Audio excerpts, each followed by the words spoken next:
Cast from sleep on the edge of a March dawn, brain as empty as a beach, the arch above our bed dark as the firmament, we lie and listen to the birds seeking in the garden outside the glass.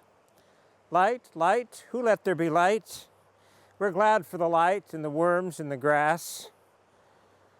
But it was only we who heard their chirp as words. Their praise was wordless as their wonderment. Our task was still, like Eve's and Adam's all day long, to speak the light of language to the universe. The late light flakes blown by the dawn wind in the garden are stars of ice and air and sparkle in the dark branched shrub of my lung. In alveolar lace there, iron rusts and rushes blood-borne to my body's billion fires, whose fuel is the heavy ash of stars scattered from the novae of their pyres. Carbon and the ferrous rust that pushes wordless blood to my unbound tongue. To praise that the God of the cosmos let the heavens come to speech in me. Pouring from the west, the sea wind batters the town, strews branches like the rack of tides, and warms the land with sea smell. The sea beats louder through the salt of my blood, whispers in my pink bones basoning basalt. O you who wove me in the depths of earth and ocean, who at the birth of light and stars foresaw the far result of the wind of your spirit quickening my mud, let deeps of sea and continent rise up in me and tell that the whispering in the earthquake and the surf is the shout of your life in we who are water and dust.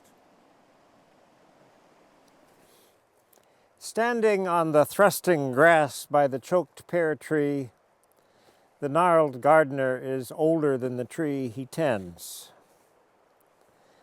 The tendrils of the weed he strips from the limb have wrapped round both its twigs and his, and link the laddered acid of his seed back down to planet and to plant.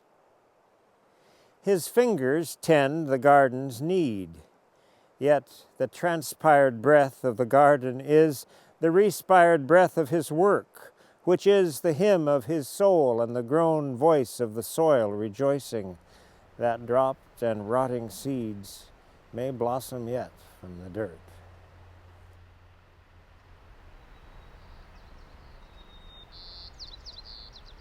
Now in the darkening afternoon, the animals watch from the garden's verge, shaped like versions of myself in the forests of my sleep, though I wake to kill them and eat. Caught by their horns in our thickets, they thresh to escape us, the birds and the beasts. And still through the ripped veils of their flesh we enter with trampling feet the violent sanctum of our unkept keep. And no slain lamb or ram, nor any blood of bull or dove can give back the peace of our lost first task. Image of God, we say, and image of the world. Eve, sorrowing, and blessed for all of mankind Mary, Ruth-like in the fields, hopeful in the reaped wheat, to glean the grace of her promised pain. And Jesus, like a mother, at the town's dark side, stretched with pain of making and of making man, who taught us how to be crucified, we who would rather be slayers than slain. He whom the Magdalene only could greet at first as the gardener, exactly the image of God, Christ, who returned us the gardener's task. Creation waits now for the gardener to speak, and the eager weeds await their release from the bondage of being weeds. Eden and Zion lie far apart, but atom and ocean Beasts and plants wait for the one who will grant them peace. Then the planet will spin in a Sabbath dance, and the dancing place will be the heart.